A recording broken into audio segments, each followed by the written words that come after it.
Comme peut-être beaucoup d'entre vous, je regardais les vidéos de Pink Lola depuis très longtemps et je rêvais de la rencontrer. Et bien, à ce jour, c'est chose faite et je ne suis vraiment pas déçue. Grâce à la ténacité, l'organisation et la gentillesse de Caroline, nous avons pu vivre 2 jours intenses de pur bonheur à créer un magnifique carnet coloré à l'aquarelle en apprenant plein de nouvelles techniques.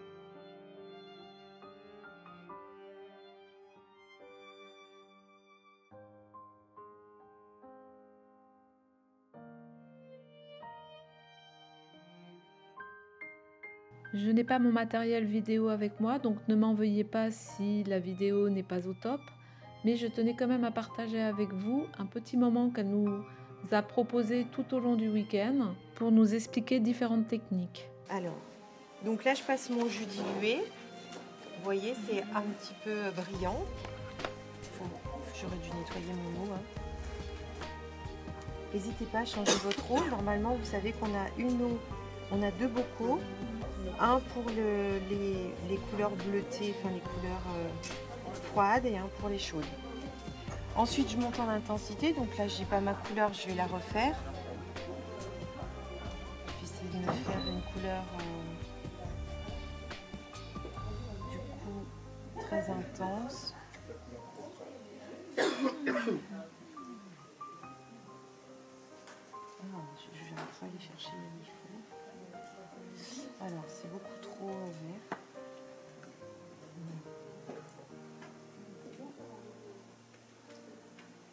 Ok. Donc, méthode humide sur humide.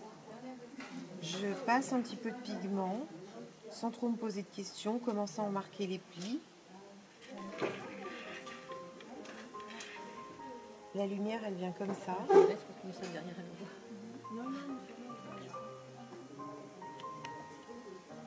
Et je laisse du coup le travail se faire, vous voyez? Ça fuse.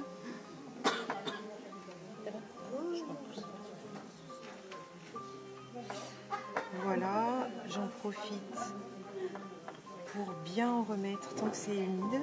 C'est toujours plus facile à travailler quand c'est humide. Enfin, plus facile, ça va plus vite puisque le travail se fait tout seul. Là, tu n'as pas passé d'eau en fait avant, tu es directement. Si, j'ai passé une eau diluée. J'ai pas vu. Ouais, ah oui, d'accord. ouais.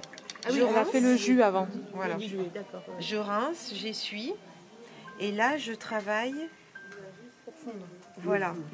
Voilà, je fonds. Exactement. Je pousse mon pigment. J'appuie un peu plus si c'est trop sec. Je tourne ma feuille si besoin. Je tiens mon pinceau un peu plus loin pour qu'il y ait le plus du corps du pinceau qui touche le papier, et je fais de larges mouvements. Je fais de larges mouvements pour que, du coup, uniformément, pour que les pigments soient bien étalés uniformément. Là aussi, c'est en train de sécher. Je vois que ça n'a pas forcément diffusé.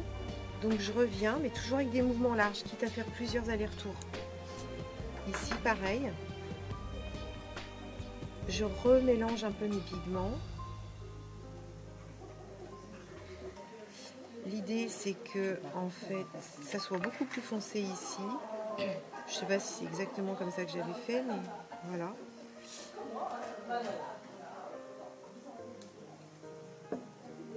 Voilà, et là, je commence à regarder. Le drapé commence à se faire. C'est magique. Il faut que je fonce encore là. J'ai un moment où il faut encore plus foncer. Bah, quand on regarde le modèle, vous savez qu'il faut que ce soit pratiquement noir. Alors, tu fonces avec quelle couleur? Alors, c'est ça. Bleu. Donc, je fonce d'une part avec la complémentaire et d'autre part sans mettre trop d'eau.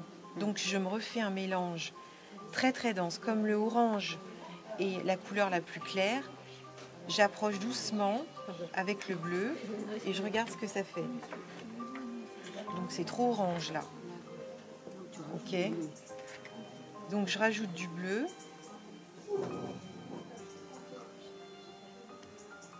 Là c'est hyper foncé. Vous voyez, et je vois pas le orange. Je sais plus qui c'est tout à l'heure qui m'a dit si je mets du orange dans mon bleu. Maman. C'est toi. Et ben tu vois, je le vois pas là. Ouais, c'est clair. Non, ton œil le voit pas, mais toi tu sais qu'il y en a, parce que en fait ça t'a servi à foncer. Mais en fait, il faut se dire qu'une couleur peut servir à un mélange sans qu'on la voie. Sans que tu vois la couleur orange. Voilà, c'est ça. Les ombres sont souvent bleutées, mais finalement le bleu se voit pas vraiment. C'est juste, il faut faire un peu d'abstraction. Et là, tu passes avec... Là, je passe simplement, tant que j'ai ma couleur, à tous les endroits sombres. Comme on voit que je suis là, on est mat, donc le pigment ne voyage plus. Donc, j'en profite du coup pour passer tous les endroits très foncés. Ici aussi. Et là, du coup, c'est moche. Là, tu rinces ton pinceau. Je rince mon pinceau. On essuie. C'est du plus beau que mon bien. Et là, tu floutes. Voilà. Mais sans aller jusqu'au blanc que tu as laissé tout à l'heure. Bah, Parce que moi je vais jusqu'au blanc. si tu veux, donc réessuie bien ton pinceau chaque fois. Là, chaque fois que tu fais le dégradé, tu en prends du pigment dans ton pinceau. Si tu ne le rinces pas et que tu ne refais pas l'opération de le rincer, de l'essuyer, tout va devenir bleu. Donc je rince bien et je mets pas trop d'eau parce que c'est à ce moment-là que vous allez faire des auréoles. Si vous mettez trop d'eau dans cette partie-là, si vous mettez trop d'eau, c'est très important là ce que je vous dis, sur le cycle de l'eau. À un moment, si vous mettez trop d'eau quand le papier est sec et commence à sécher, si vous apportez trop d'eau, là, l'eau va s'imprégner dans le papier, va faire remonter le pigment, va pousser le pigment sur les côtés, ça va faire une tache claire au milieu et ça va vous faire des auréoles. Donc c'est vraiment, tant que vous êtes humide sur humide, on va essayer de faire des exercices comme ça. Tant que vous êtes humide sur humide, il n'y a pas de souci. À partir du moment où ça commence à sécher, ce qu'on appelle le mat frais, là c'est là où c'est le plus dangereux.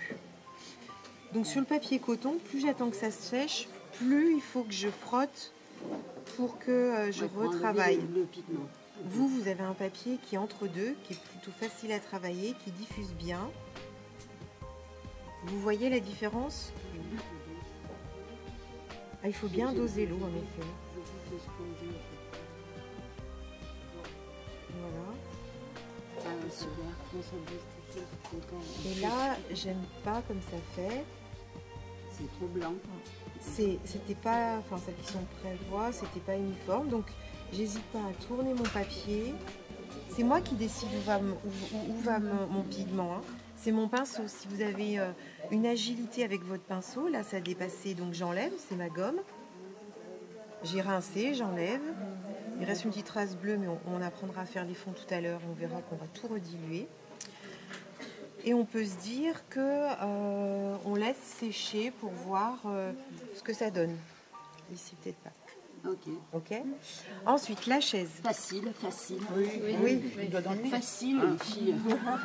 Finger in the noise. Comme une probe. Non, mais la technique, vous l'avez. Après, il faut pratiquer. C'est tout le temps la même chose. Ouais, Je passe en jus dilué. C'est tout le temps la même chose. Voilà la réalisation presque terminée. Et avec l'autorisation de Pink Lola, je vous montre l'album que nous avons réalisé. Pour ma part, je ne l'ai pas terminé encore, mais promis, je vous le montre dès que j'aurai fini. Je pense avoir compris toutes les erreurs que je commettais et j'espère pouvoir arriver à appliquer tout ce qu'elle nous a appris.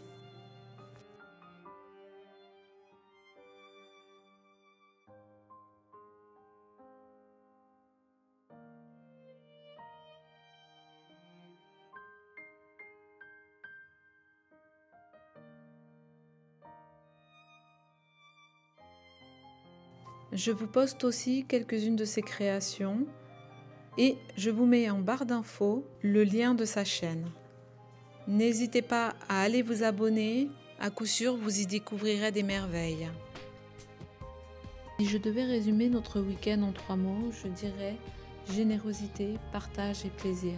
Alors les filles, un grand merci à toutes les deux.